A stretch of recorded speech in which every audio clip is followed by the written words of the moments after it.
Good morning friends, welcome to my channel नोकी मोहब्बत। और आप देख रहे हैं शिद्दत। लास्ट पार्ट में हमने देखा था कि जहां पर जो शनाया रहती है वो महर के घर पर ही रुकती है और महर उसका पूरा ध्यान रखती है। महर जाकर उन्हें एक लखनवी कुर्ता देती हैं, जिसे बोलती हैं कि आप नहा धोकर ये पहन लीजिएगा। जैसी वो लखनवी कुर्ता पहन के बाहर आती है तो उनके जो अम्मी अब्बू रहते हैं वो भी शनाया को बहुत प्यार देते हैं, प्यार से बात करते हैं और कहते हैं शहजादी। इवन जो महर की अम्मी रहती हैं वो तो काला टीका लगा के बोलती है कि हमारी शहजादी को किसी की नज़र तक ना लगे। तो यहाँ पर इतना प्यार देखते हुए उसे काफ़ी ज़्यादा अच्छा लगने लगता है। शनाया को ये चीज़ बहुत अच्छी लगती है कि उनके घर वाले कितने क्यूट है। तब उसे एक चीज़ समझ में आती है कि पैसा हैप्पीनेस बाय नहीं कर सकता है। मतलब यहाँ पे शनाया के पास बहुत पैसा है, पर यहाँ जो है कम पैसे में भी इतना प्यार है, तो वो चीज़ बहुत ज़्यादा अच्छी एक्चुअल में शनाया को लगने लग जाती है। थोड़ी देर में शनाया देखती है कि जो महर है वो भी लखनवी कुर्ता पहनकर आई है और उसको दोनों को ट्विन ट्विन कर रहे रहते हैं, मतलब दोनों सिमिलर पहनते हैं। उसके बाद वहाँ पर उनकी जो दोस्त रहती है नाजिया, वो भी बहुत तेज़ी से आती है और नाजिया बार बार कह रही रहती है कि यार ये बंदी यहाँ क्या कर रही है, तुम्हारी इसके साथ दोस्ती ज़्यादा हो गई है क्या। और वो बार बार जो हमारी महर की कमर को टच करके रखी रहती है, महर की कमर को पकड़ी हुई रहती है। ये बात शनाया को अच्छी नहीं लगती है नाजिया की, बट वो चाहकर भी तो मना नहीं कर सकती क्योंकि दोस्तों में तो इतना चलता ही है। पर थोड़ी देर के बाद जो हमारी नाजिया होती है वो कहती है कि तुम्हें हमारे साथ दरगाह चलना है। तुमने हमसे वादा किया था कि जब भी हमारी जॉब लग जाएगी तुम हमारे साथ दरगाह जाओगी और हमें वहाँ पे सबको मीठे चावल भी चढ़ाने हैं और मीठे चावल भी वहाँ बांटने हैं। हम देखो सब कुछ बनाकर भी लाए हैं। जिसमें वो कहती है कि आज वो ऑफिस के लिए लेट हो जाएगी, पर वो कहती है कि प्लीज़ चलो ना। तो इसलिए वहाँ पर जो शनाया रहती है वो भी कहती है कि हाँ चलते हैं। थोड़ी देर के बाद सबके सब कार में बैठ जाते हैं और जाने के लिए तैयार हो जाते हैं। अब उसके आगे कार में जब वो लोग जा रहे रहते हैं तो जो महर होती है वो पूरा रास्ता बताए रहती है। शनाया भी कार को बहुत प्यार से और एलिगेंट मैनर में चला रही रहती है। हालांकि वो जो एरिया था वो छोटी छोटी गलियां थी, वहाँ पर कार लेकर जाना और कार को एकदम प्रॉपरली करना वो थोड़ा सा मुश्किल था। लेकिन शनाया को बहुत टाइम से कार चलाने की प्रैक्टिस थी, इसलिए ना वो बहुत अच्छे तरीके से कार को बाहर की तरफ निकाल देती है। दूसरी तरफ जो हमारी नाजिया रहती है वो तो काफ़ी ज़्यादा एक्साइटेड रहती है क्योंकि उसे काफ़ी मज़ा आ रहा रहता है कि इतनी प्यारी कार में बैठने के लिए और चीज़ें करने के लिए। तो बहुत प्यार से हर एक एक चीज़ देख रही रहती है, बार बार कार में बैठी बैठी हर एक एक छोटी छोटी चीज़ों को टच कर रही रहती है। थोड़ी देर में महर कहती है नाजिया, तो नाजिया बोलती है कि हाँ बोलो ना महर। तो कहती है आप क्या कर रही हैं। तो कहती है क्या कर रही हूँ मैं। तो कहती है हम किसी और की गाड़ी में बैठे हैं ना, ऐसे बार बार किसी की गाड़ी में हर एक एक चीज़ें टच करके देखना अच्छा नहीं लगता है ना, ऐसा ना करिए।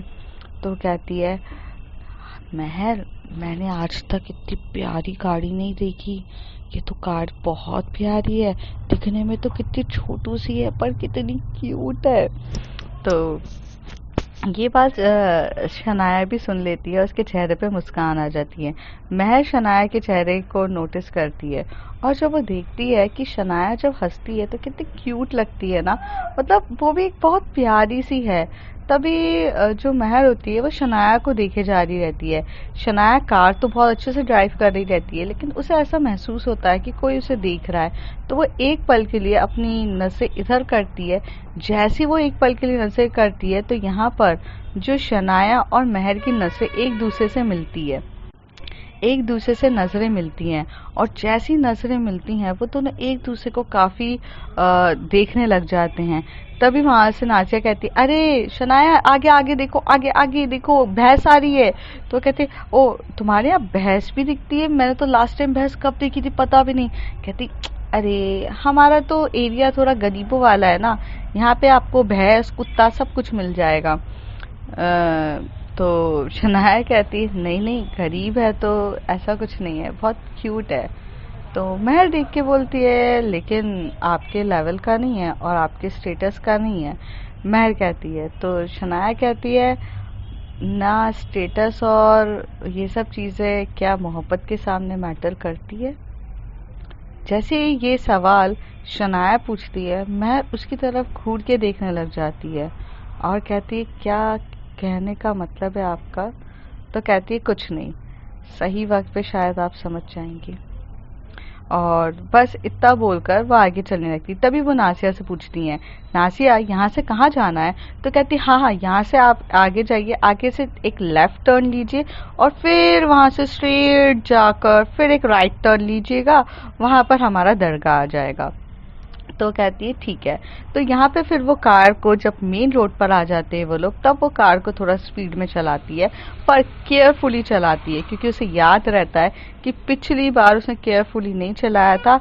तो जो महर मैडम जो आज उनके बाजू में बैठी हैं, पहले वही उनको जेल में भिजवाने के लिए बैठी थी। तो इसलिए इस बार वो गाड़ी को बहुत सही तरीके से और अच्छे से चला रही रहती है। थोड़ी देर के बाद इसी तरीके से ये लोग गाड़ी को ड्राइव करते हैं और महर यहाँ सोचने पे मजबूर हो जाती है कि इसका क्या मतलब था, कि जब मोहब्बत के सामने स्टेटस मैटर करता है क्या? तो किसकी मोहब्बत क्या? यहाँ पे नासिया जो रहती है वो एकदम से हिलाती है महर को, कहती है कि कहाँ खो गई हो तुम? तो कहती कहीं नहीं, कुछ क्या हुआ? तो कहती है अरे दरगाह आ गया है, अब उतरोगी कि नहीं? तो कहती है कि हाँ हाँ उतरते हैं। थोड़ी देर में ये कार को पार्क करते हैं और तीनों उतरते हैं। जैसे तीनों उतर के अंदर ही जाने वाले रहते हैं, यहाँ पर जो महर होती है वो शनाया का एकदम से हाथ पकड़ती है और उसे बोलती है रुकिए। तो शनाया उसकी तरफ देख के बोलती है क्यों, क्या हुआ? तो कहती है कि जब आप दरगाह पे जाते हैं तब आपको पूरा का पूरा अपने फेस को कवर करना रहता है। फेस को कवर नहीं तो कम से कम अपना सर ढकना रहता है। तो कहती है मैं तो कुछ लेकर ही नहीं आई हूँ सर ढकने के लिए। तो कहती है कि हाँ लेकिन मैं लेकर आई हूँ। तो वो अपने पर्स में से एक स्टोल निकालती है, दुपट्टा, और कहती है इसे आप अपना सर पे रख दीजिए। तो वो कहती कैसे? तो कहती है जैसे हमने किया है। तो वो कहती पर तुमने तो ये पूरे तरीके से बांधा है, ये तो बुरखा टाइप का है, पर मुझे नहीं आता है। तो वो कहती कोई बात नहीं। तो यहाँ पर जो नाजिया रहती है वो अंदर चली जा चुकी रहती है दरगाह के अंदर, पर जो शनाया रहती है और जो हमारी महर रहती है वो वहीं पर रुकती है। महर उसके करीब जाती है और उसे वो दुपट्टा नॉर्मल तरीके से बांधना और थोड़ा सा हल्का सा बांधती है, टाई करती है, ताकि वो दुपट्टा उसके सर से निकले नहीं, और वो बहुत प्यार से उसको टाई कर रही रहती है। इस तरीके से पूरा वो जो हिजाब बोलते हैं, पर वो हिजाब पूरा नहीं बांधती है, पर थोड़ा अच्छे से बांध देती है उसके पैर पे, और कहती है आइए। और फिर उस अपना हाथ देती है और कहती है कि चलिए शनाया हाथ पकड़ के चलिए, ये दरगाह में आप पहली बार आई हैं और यहाँ पे कुछ जानती नहीं है, और कभी कुछ गुस्ताखी अगर आपसे गलती से हो गई तो कुछ पंगा ना हो, क्योंकि हम नहीं चाहते ऐसा कुछ हो। तो वो कहती है ठीक है। तो इस तरीके से वो उसको हाथ देती है और यहाँ पर जो महर होती है वो शनाया का हाथ पकड़ के उसे बहुत प्यार से और एकदम सुरक्षित तरीके से लेके जाती है। हालांकि दरगाह इतना बड़ा रहता है और इतनी भीड़ रहती है कि कोई भी उसे धक्का मुक्की कर ले, लेकिन वो इतने अच्छे से लेते हुए जाती है। फिर वहाँ पे जो हमारी जो नाजिया रहती है वो आकर हाथ दिखा के बोलती है महर इधर आओ। तो फिर महर और वो आते हैं। तभी वो जो ये लोग अपने पोजीशंस लेते हैं, मतलब जब अल्लाह से दुआ करनी रहती है तो पैरों को फोल्ड करके बैठते हैं, तो वो इस तरीके से बैठते हैं। तो जो शनाया रहती है वो देख रही रहती है। तभी महर से कहती है अल्लाह से जब इबादत करते टाइम हमें इस तरीके से हाथ आगे करना रहता है, आप इस तरीके से हाथ आगे करिए और इबादत करिए। तो वो कहती है पर मुझे तो ये सब चीज़ें बोलना भी नहीं आता है। तो कहती हैं कि कोई बात नहीं, आप कुछ मत बोलिए, आप अपनी अंदर की मुराद को बस अल्लाह तक पहुंचाइए और आपका जो मन करे आप वो चीज़ मांग लीजिए, इस तरीके से हाथ फैलाकर। तो वो कहती है ठीक है, और इस तरीके से वो बोलती है। तो यहाँ पर अल्लाह के सामने दोनों हाथ आगे करके वो दुआ कर रही रहती है। और यहाँ पर जो नमाज नहीं लेकिन थोड़ी सी जो दुआ होती है, यहाँ पर जो हमारी नाजिया और महर वो दोनों पढ़ रहे रहते हैं। थोड़ा सा जो उनके धर्म का जो श्लोक वगैरह जो भी होता है उसे वो पढ़ रहे रहते हैं। थोड़ी देर पढ़ने के बाद वहाँ वो लोग आगे जाते हैं, अपने मट्ठे को टिकाते हैं। तभी वहाँ पर एकदम से महर से सवाल पूछती है सानिया, यहाँ पर अंदर पूरे के पूरे आदमी जा रहे हैं, हम अंदर नहीं जा सकते क्या? तभी महर कहती है, दरगाह में औरतों को यहाँ ये पार्टीशन है ना, इसके बाजू से ही इबादत करनी रहती है, वो इस अंदर नहीं जा सकती हैं, अंदर सिर्फ मर्द ही जा सकते हैं। तभी शनाया पूछती है, ऐसा क्यों? तो वो कहती हैं क्योंकि लड़के उनकी नज़रों में पाक होते हैं और जो लड़कियां होती हैं वो अपने कुछ उन दिनों से भी गुजरती हैं, इसलिए उन्हें यहीं से इबादत करनी रहती है। तो वो कहती हैं कि हमारे धर्म में तो ऐसा नहीं होता है। तो वो कहते हैं कि हाँ, आपके धर्म में नहीं होता है, बट कुछ कुछ चीज़ों में हमारा धर्म इसको मानता है। जैसे मैं मंदिर भी जाती हूँ। तो वो कहती है, आप मंदिर भी जाती हो? तो वो कहती है कि उसके बारे में मैं आपको बाद में बताऊंगी कभी। तो वो कहती है ओके। तो यहाँ पर जो महर रहती है वो ये बोलते से ही नाजिया के साथ जाती है और वहाँ पर जो मीठे चावल रहते हैं वो सबको बांटना स्टार्ट कर देती है। वहाँ पर वो सबको खाना खिलाती है, सबको प्रसाद के वे में बांटती है और बहुत प्यार से अपनी अल्लाह के सामने इबादत करती है। और थोड़ी देर के बाद जो हमारी शनाया रहती है वो वहाँ खड़े होकर इन लोगों को ये करते हुए देख रही थी। वो ये देख रही थी कि जिस तरीके से ये लोग सबको बांट रहे हैं और कितने खुश हो रहे हैं, वो देख के उसे भी काफ़ी ज़्यादा अच्छा लगता है कि वाओ, मतलब एक ये लाइफ भी थोड़ी सी डिफरेंट है बट है अच्छी। और उसने कभी ये लाइफ देखी ही नहीं थी क्योंकि वो धार्मिक थी नहीं और उसे धर्म से कोई लेना देना नहीं था। पर यहाँ पर जो हमारी महर रहती है वो इन सब को मानती है। जब पूरा हो जाता है थोड़ी देर के बाद तो वो कहती है कि मीठे चावल आप खाएंगी? तो वो कहती हैं कि नहीं, रहने दो वगैरह। तभी नाजिया कहती है कि थोड़ा सा खा लीजिए, ये भी एक तरीके का प्रसाद ही होता है। तो वो कहती है कि हाँ बट मैं नहीं यूज टू। तभी जो महर होती है वो कहती है कि ठीक है, जिस दिन इन पर भरोसा होगा ना अल्लाह पे, तब उस दिन आप ये प्रसाद खाइएगा, वरना फॉर्मेलिटी के लिए तो बहुत कोई कुछ भी कर देता है और मैं नहीं चाहती कि आप किसी भी चीज़ की फॉर्मेलिटी करो। तो वह कहती है शुक्रिया समझने के लिए। तो वो कहती है कि हाँ, और इस तरीके से वहाँ से एकदम से भीड़ निकलती है और धक्का मारती है तो शनाया गिरने ही वाली रहती है।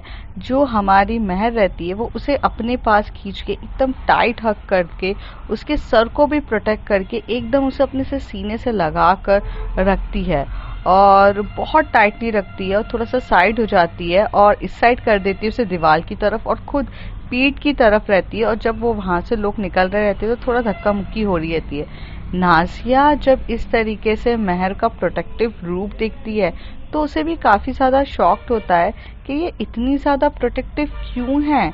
मतलब जब मैं भी दरगाह इसके साथ कितनी बार आई हूँ, ऐसा धक्का मुक्की लगती है, तो इसने आज तक मुझे तो इस तरीके से प्रोटेक्ट नहीं किया और आज तक मुझे कभी ऐसे नहीं बचाया। उल्टा क्या कहती है कि अरे तुम्हें खुद को समझ में नहीं आता क्या, ऐसे करके बोल देती है। लेकिन यहाँ पर इस लड़की के लिए थोड़ा अलग ही है, ये तो कुछ अजीब ही चल रहा है। फिर सोचती है अकेले में जब मिलेगी ना तब इससे सारे सवाल पूछूंगी, अभी तो फिलहाल कुछ पूछ भी नहीं सकती क्योंकि ये भी है सामने। थोड़ी देर के बाद वो ये बोलकर यहाँ से उठ जाती है और उठकर आगे चली जाती है। थोड़ी देर के बाद ये सब लोग भी चले जाते हैं। जो शनाया रहती है वो तो बस महर का इस तरीके से पकड़ के उसे हग करने को एंजॉय कर रही रहती है। आखिर उसकी फ्रेगनेंस इतनी सुंदर रहती है, उसकी फ्रेगनेंस इतनी अच्छी रहती है, उसकी फ्रेगनेंस सुनकर तो मतलब जो शनाया कोई उसको टच करे, इवन वो अपने हाथ धोने या फिर नहाने चली जाती थी, वो लड़की आज इतने सीने से लगकर आराम से थी और वो कुछ बोल भी नहीं रही थी कि मुझे छोड़ो या मुझे कुछ करो। शनाया के मुंह से आवाज तक नहीं लग रही थी, उल्टा उसे महर की इस तरीके से टचिंग काफ़ी अच्छी लग रही थी। थोड़ी देर के बाद महर एकदम से दूर होती है और शनाया का सर को ऊपर करते हुए बोलती है, आपको कुछ हुआ तो नहीं, आप ठीक है ना? तो वो अपना सर हिलाकर बोलती है हाँ। थोड़ी देर के बाद वो लोग यहाँ से दरगाह से निकलते हैं और बाहर की तरफ जाते हैं और कार में बैठते हैं। तभी कार में जब बैठ रहे रहते हैं तो शनाया कार निकाल रही थी। महर के बाजू में आके नासिया खड़े होके बोलती है, हाँ हाँ आप ठीक तो हैं, आपको लगी तो नहीं, आपको कुछ हुआ तो नहीं? तो महर एकदम से देखती है शनाया की तरफ, उसे बोलती है, तुम्हें कुछ हुआ है क्या, क्या हो गया है, आप इस तरीके से हमसे क्यों बात कर रही हैं? तो कहती तो और किस तरीके से करूं, आप इतनी ज़्यादा प्रोटेक्टिव उसके लिए कैसे हो सकती हैं? जिस लड़की को आप जेल में खुद पहुंचाना चाहती थी और अभी आप इनके लिए इतनी ज़्यादा प्रोटेक्टिव?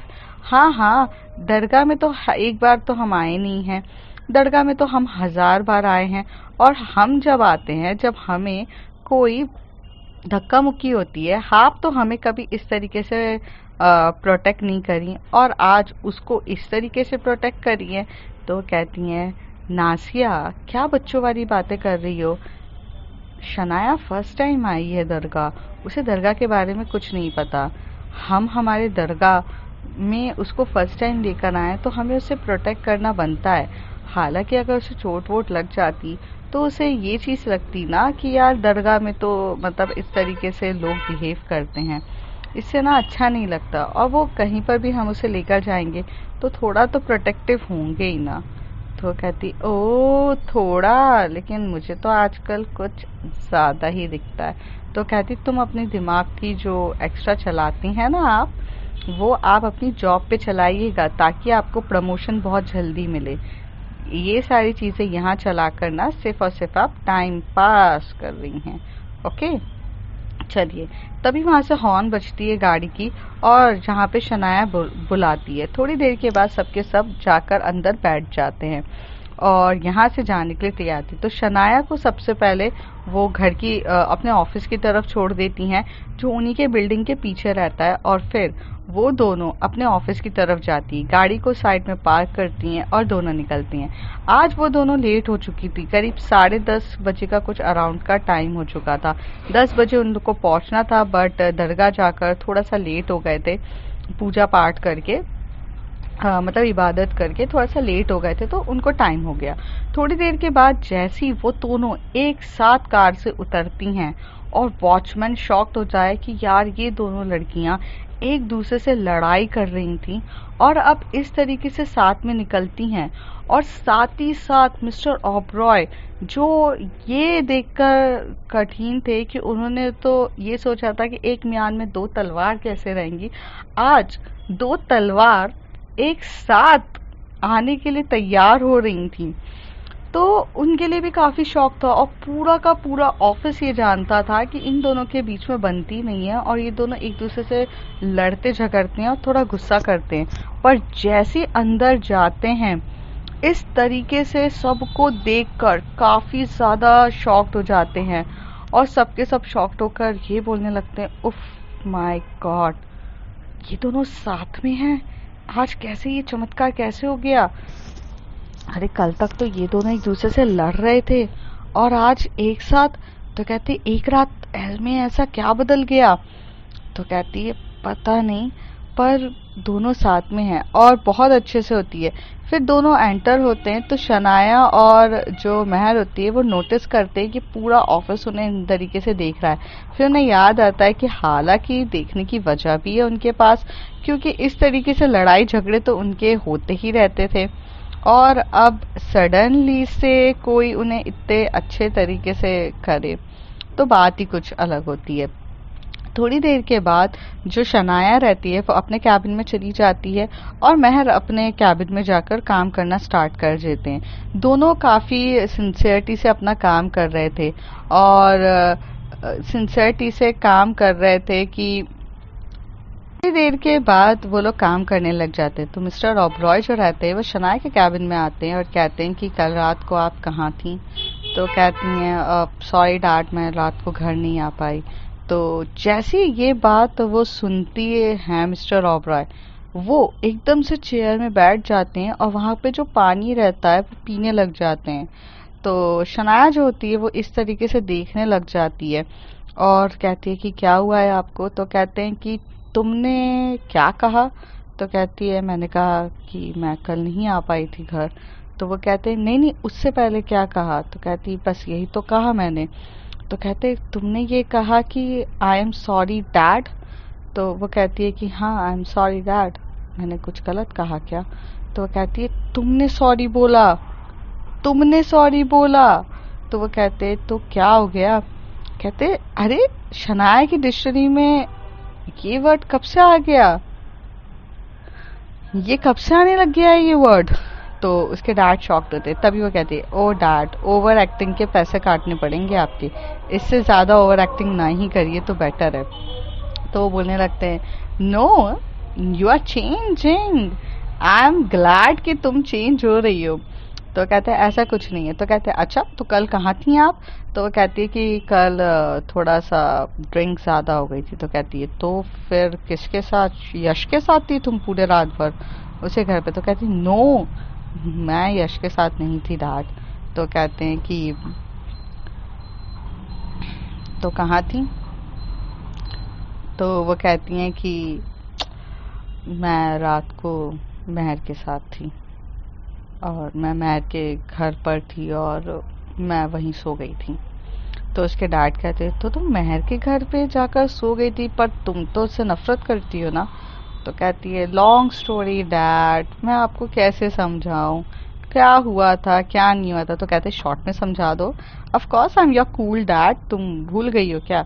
हालांकि इतने सालों से तुम मुझसे बात करना भूल गई, पता नहीं क्या किया, पर तुम्हें याद है बचपन में हम दोनों एक दूसरे के बेस्ट फ्रेंड्स थे जो एक दूसरे के साथ सब कुछ शेयर करते थे। तभी उसे शनाया को याद आता है कि यस दैट उसके हमेशा से बेस्ट फ्रेंड थे और आज वो इतनी एरोगेंट या इतनी सब कुछ मतलब है, तो वो उसकी जिम्मेदार तो उसके डैड ही है ना, क्योंकि उसके डैड उसको हर चीज़ में सपोर्ट करते थे। और फिर से एकदम से याद आता है कि अब्बू मतलब महर के अब्बू याद आते हैं उसे कि वो भी उसके साथ बैठ के कितने अच्छे से बात कर रहे थे। तो फैमिली में तो ये सब चीज़ें होती है, तो उसे भी अपनी फैमिली को अगर अच्छा करना है तो उसे एक बार मतलब ध्यान रखना चाहिए, मतलब थोड़े से एफर्ट्स करना चाहिए और इन सब चीज़ों का ध्यान रखना चाहिए कि उसे थोड़ा वक्त अपने अपने डैड के साथ बिताना चाहिए। तभी वो अपने डैड को बोलती है कि हाँ ठीक है डैड मैं बताती हूँ। तो उस अपने डैड को शॉर्ट में हर चीज़ बता देती है ऐसा ऐसा हुआ था। और ये भी अपने डैड को बताती है कि महर ने जाके उन लड़कों की इतनी पिटाई करी कि उनके होठ से खून बह रहा था। मुझे लगा कि कंडक्टर ने की होगी, लेकिन डैड वो तो सुपर वुमेन निकली, वो पता नहीं कितने लोगों को मारने के लिए तैयार रहती है। तो उसके डैड को ये चीज़ अच्छी लग रही थी कि जहाँ तक अभी वो एक दूसरे को दुश्मन समझ रहे थे, तो अब वो एक मतलब अब एक दूसरे को एक अच्छे वे में जान रहे, तो ना अच्छा लगता है। थोड़ी देर में महर जो होती है वो नॉक नॉक करती है और अंदर की तरफ बोलती है मे आई कम इन। तो तभी वो बोलते हैं कि गैस। तो वो बोलते हैं, वो ऐसे बोलती है मिस्टर ओबरॉय मुझे आपसे थोड़ा सा काम था, कुछ डॉक्यूमेंट्स में आपके साइन चाहिए थे। एक्चुअली हम अपना जो अकाउंट ओपन करने वाले हैं इस ब्रांच में, तो उसके लिए केवाईसी के लिए आपकी थोड़ी सी हेल्प चाहिए, तो आपके यहाँ सिग्नेचर्स चाहिए थे वगैरह। तो वो कहते हैं अच्छा मुझे लगा कि आप शनाया से मिलने आई हैं। तो वो कहती है कि नहीं अभी तो शनाया मैम से मुझे कुछ काम नहीं था, आपसे काम था। मैं आपके कैबिन में गई थी तो मुझे पता चला कि वहाँ पे कि यहाँ पर है, और एक्चुअली बैंक वाला बाहर बैठा हुआ है सर, इसलिए अर्जेंट था, वरना मैं आपको डिस्टर्ब नहीं करती। तो ये बात महर बोल रही रहती है, शनाया बस उसका क्यूट सा चेहरा देख रही रहती है। और यहाँ पर जो मिस्टर ओबरॉय है वो शनाया की तरफ देखते हैं, एकदम महर की तरफ देखते हैं। वो दोनों एक दूसरे की तरफ देख रहे थे और थोड़ा सा हल्की हल्की स्माइल कर रहे थे। पता नहीं क्या हुआ था कि ऐसा कुछ टॉपिक भी नहीं था कि दोनों एक दूसरे की तरफ स्माइल करें, लेकिन कहते ना जब आप किसी को लाइक करते हो और कोई आपको लाइक करता है तो एक वजह नहीं चाहिए रहती है कि उसके सामने मुस्कुराने की, सिर्फ आई कांटेक्ट और एक प्यारी सी हल्की सी स्माइल वो दोनों एक दूसरे को करीब ले आती है। तो वही वो चीज़ चल रही थी उन दोनों के साथ। तो यहाँ पर मिस्टर ओबरॉय कहते हैं कि लो मैंने साइन कर दिया है, हो गया। तो वह कहती है थैंक यू, और ऐसे कह के जो शनाया जो हमारी महर रहती है वो पहाड़ की तरफ चली जाती है। शनाया वहीं पे बैठी रहती है। तभी उसके डैड बोलते हैं कुछ काम भी कर लेना मुस्कुराने के अलावा। तो वो अपने डैड की तरफ देख के बोलती डैड। तो वो बोलते हैं अच्छा ठीक है मैं जा रहा हूँ। तो मैं इतने टाइम के बाद चिड़चिड़ ना करते हुए, गुस्से के बाद एक नेचुरली स्माइल करते हुए मैंने बहुत टाइम के बाद देखा है। सच बोलूं तो मैं इस शनाया को खो दिया था, और आज इस शनाया को देखकर मुझे बहुत सुकून मिल रहा है। वो शनाया जो हर चीज़ में काबिल है आज वो दिख रही है। अब अगर मुझे मौत भी नसीब हो जाए तो मैं खुशी खुशी लेने के लिए भी तैयार हूँ।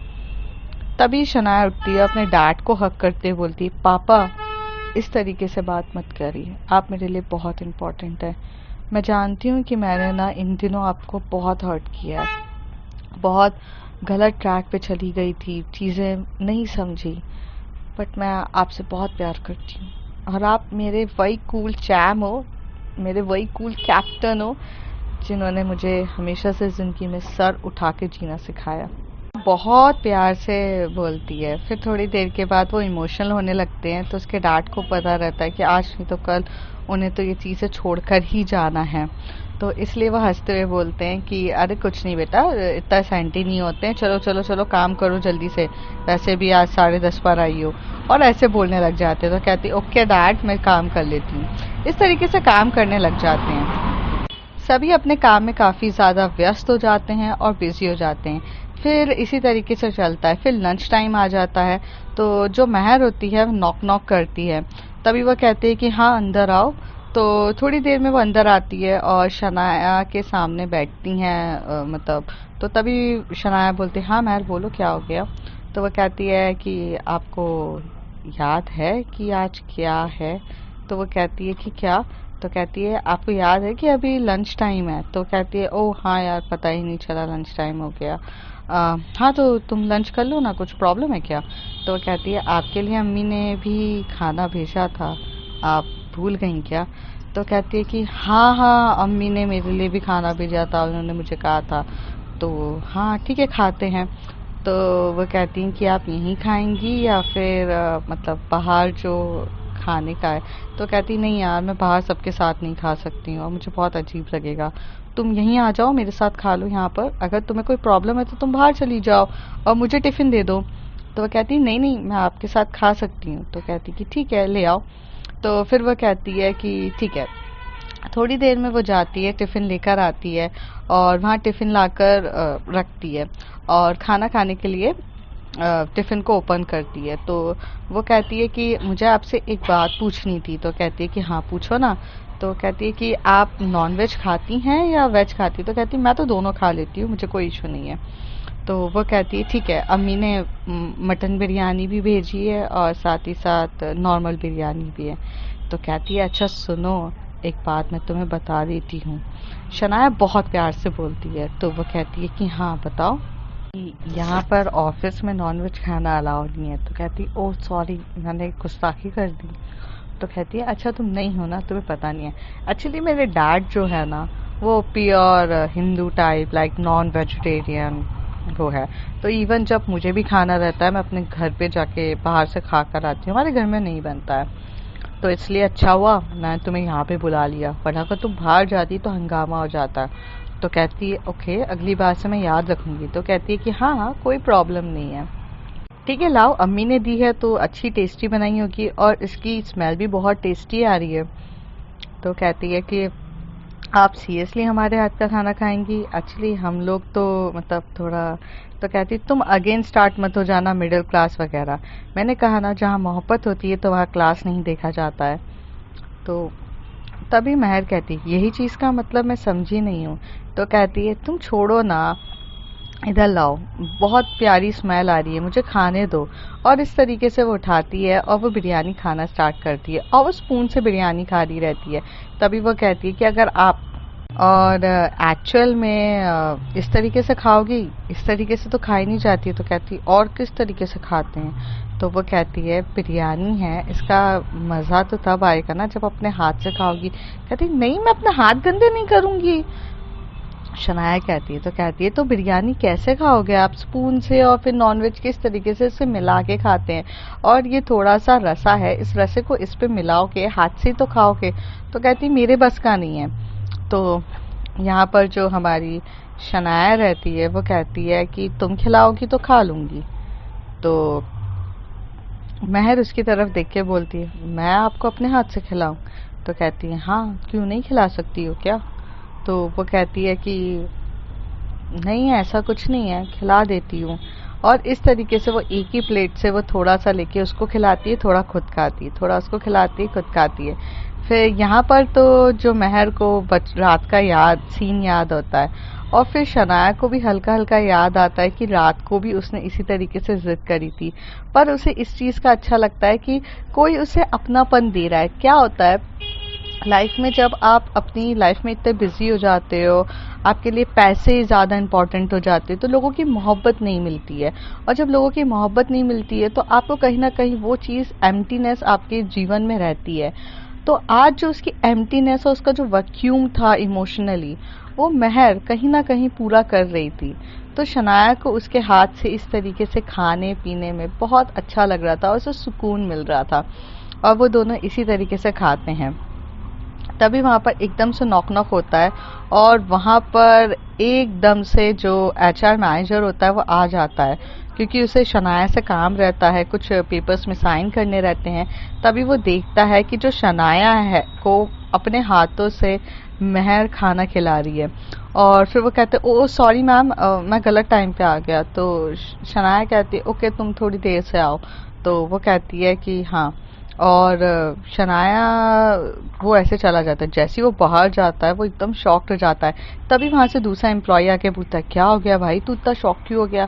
कहते ये दोनों का कुछ अजीब ही चल रहा है, अभी तो कुत्ते बिल्ली की तरह लड़ रहे थे, और तुझे पता है वो महर अपने हाथों से शनाया मैम को खाना खिला रही थी। शनाया मैम खाना तो किसी के हाथ का पसंद ही नहीं करती है, और वो अपने हाथों से खिला रही थी। That is too difficult. तो यार मैं तो शॉक्ड हूँ। तो अब फ्रेंड्स देखते हैं आगे क्या होता है। If you like my story, like share and subscribe.